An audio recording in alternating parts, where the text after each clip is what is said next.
Bonjour et bienvenue dans cette vidéo qui va traiter des solides ioniques, un exemple particulier de solide. On verra dans une autre vidéo les solides moléculaires. Donc nous allons nous attacher à décrire les solides dits ioniques, constitués d'ions positifs et négatifs. Alors il faudra avoir en tête que la cohésion de ces solides est due à l'interaction électrique de Coulomb. Donc voici rappelez la formule. Alors un solide ionique, c'est constitué d'ions, des ions positifs appelés cations et des ions négatifs appelés anions. Et ces ions sont arrangés de façon compacte et ordonnée dans un cristal. Donc un cristal, c'est simplement un assemblage ordonné. Ici d'ions, sodium, chlorure, sodium, chlorure. On voit que les ions sodium et chlorure occupent des positions très particulières de ce qu'on appelle une maille cristalline, avec ici les ions sodium qui sont au sommet de petits cubes. Un autre exemple, le sulfure de zinc, qui est ici, avec des ions zinc Zn2+, un ion métallique, l'ion sulfure, S2-, et là on voit que l'arrangement est un peu différent. L'ion sulfure est au centre d'un petit cube, tandis que les ions Zn2+, occupent un sommet sur deux de ces petits cubes. Alors, cette structure cristalline engendre des formes très particulières que les amateurs de cristaux recherchent de par le monde, avec des collections de minéraux que je vous engage à visiter si vous en avez l'occasion.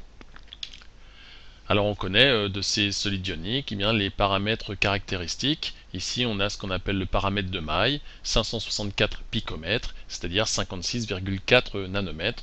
Cette mesure se fait très simplement de nos jours par diffraction des rayons X. Alors, on va s'attacher maintenant à donner la formule de certains solides ioniques et essayer de comprendre la logique qu'il y a derrière la formule de chaque solide ionique. On va prendre pour premier exemple le sulfate de cuivre. Donc d'abord, prendre en considération le nom et simplement se dire que le sulfate de cuivre c'est formé d'ions sulfate et d'ions cuivre. Donc les ions sulfate ont pour formule SO4 2-, ça c'est la charge électrique, c'est-à-dire que l'assemblage SO4, un atome de soufre, 4 atomes d'oxygène, a gagné 2 électrons par rapport à l'édifice neutre, tandis que l'atome de cuivre a perdu 2 électrons et est devenu un ion Cu2+.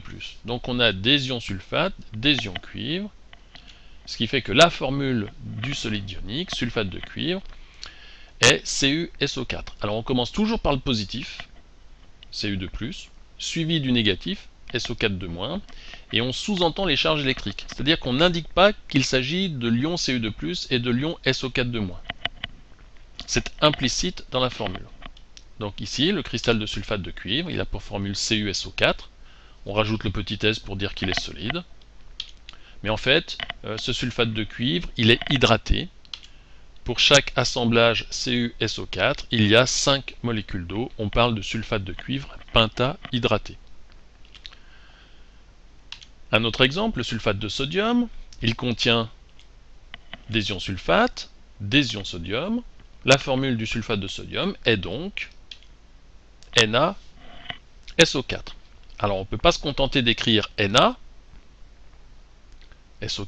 parce qu'il y a ici 2 charges moins. Or un solide ionique c'est neutre, il y a donc autant de charges moins que de charges plus. Il faut donc 2 ions sodium pour un ion sulfate. La formule est donc Na combien 2 et sulfate combien 1. Donc c'est ce qu'on appelle des formules statistiques. Ça veut dire que dans ces cristaux de sulfate de sodium, il y a des centaines de milliards d'arrangements sulfate de sodium. Mais pour un ion sulfate, on est certain de trouver 2 ions sodium. Donc il s'agit en fait d'une formule dite statistique. Un autre exemple, le sulfate de fer 3, mais il est constitué d'ions sulfate, d'ions fer 3, Fe3+. La formule du solide ionique est donc Fe, SO4, mais là il faut faire en sorte qu'il y ait électroneutralité de l'édifice, Donc on a ici 2 charges moins, 3 charges plus. Le plus petit commun multiple à 2 et à 3, c'est 6. Donc on va multiplier par 3 les sulfates, multiplier par 2 les Fe3+, et donc le cristal sulfate de fer 3 est constitué statistiquement de 2 ions Fe3+, pour 3 ions sulfate. L'hydroxyde de fer 3, il contient des ions hydroxyde et des ions fer 3, donc sa formule est simplement FeOH ou FeHO, mais encore une fois, il faut préciser le nombre d'ions hydroxyde, parce qu'ici, chaque ion hydroxyde ne porte qu'une charge négative en excès, une charge élémentaire en excès, tandis que l'ion fer 3+ en possède 3, il faut donc équilibrer au niveau charge électrique. Donc pour un ion Fe3+, il y a 3 ions hydroxyde. On est obligé de mettre la parenthèse, parce que le 3 se réfère à cet ensemble-là, HO. Alors cet hydroxyde de fer est souvent rencontré dans le secondaire par des tests d'identification. Par exemple, je veux déterminer s'il y a des ions métalliques dans cette solution. Je verse quelques gouttes de soude, et les ions H- de la soude réagissent avec les ions Fe3+, pour donner ce précipité, qui est en fait un solide, et qui précipite parce qu'il est insoluble dans l'eau, et on le retrouve au fond du tube à essai, si on attend suffisamment longtemps. Alors, que peut-il arriver à un solide lorsqu'on le met dans l'eau? Un solide ionique. Eh bien, l'édifice va être rompu, les liaisons qui existent entre les ions vont être rompues du fait de l'action de l'eau, et ici le cristal chlorure de sodium va donner un ion sodium et un ion chlorure. Alors ici est indiqué l'ordre de grandeur de l'énergie de liaison ionique d'une seule liaison, hein. Donc c'est évidemment pas beaucoup, hein, puisque 1 électronvolt c'est 10 puissance moins 19 joules, mais si vous rapportez ça à 1 mol de liaison, eh bien vous multipliez par 6,02 10 puissance 23, et ça fera quelques centaines de kilojoules par mol. Donc une équation de dissolution, on indique le solide ionique, une flèche, le fait que le solvant soit l'eau, et ça donne les ions sodium en phase aqueuse et les ions chlorure en phase aqueuse. Alors que se passe-t-il en fait? La première étape, c'est ce qu'on appelle la dissociation du cristal. Les molécules d'eau, du fait de leur caractère polaire, avec des petites charges plus sur l'atome d'hydrogène et des petites charges moins sur l'atome d'oxygène, vont dissocier le cristal, et on va avoir séparation des ions sodium et des ions chlorure progressivement, mais ça peut se faire en un temps relativement rapide.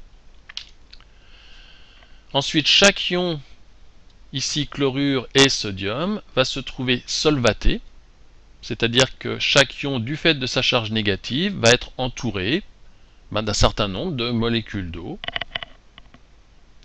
ce qui justifie l'écriture Cl- aqueux, sous-entendu Cl- solvaté entouré de molécules d'eau. Pareil pour l'ion sodium.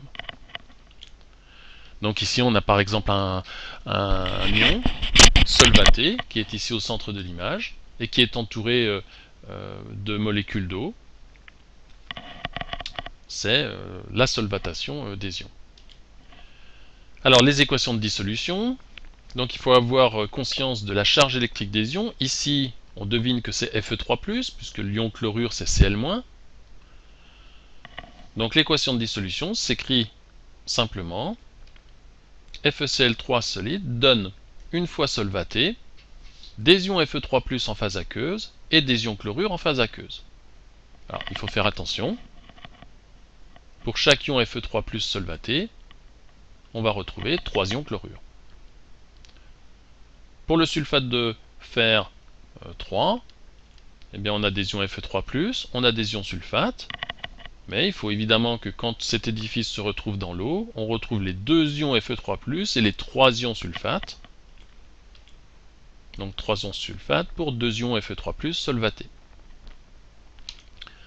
Enfin, il arrive quelquefois qu'on ait affaire à des solides ioniques un peu plus compliqués. Ici, ce sont des solides ioniques constitués d'ions ammonium, NH4+, des ions Fe2+, et des ions sulfate, SO4 lorsqu'ils sont dissous dans l'eau, on obtient des ions ammonium, des ions Fe2+, en phase aqueuse, des ions sulfate. Mais il faut bien sûr que l'on retrouve les deux ions ammonium du fait de ce 2 et les deux ions sulfate du fait de ce 2. On n'écrit pas les molécules d'eau parce qu'elles sont sous-entendues dans le fait que ces ions sont en phase aqueuse, donc on n'écrit pas plus H2O, c'est-à-dire ces 6 H2O se retrouvent dans le solvant et il n'est pas nécessaire de les écrire. Voilà ce qui concerne les solides ioniques, leur écriture, leur formule et les équations de dissolution en phase aqueuse que l'on trouve dans beaucoup d'exercices de chimie de première et de terminale. Je vous remercie de votre attention.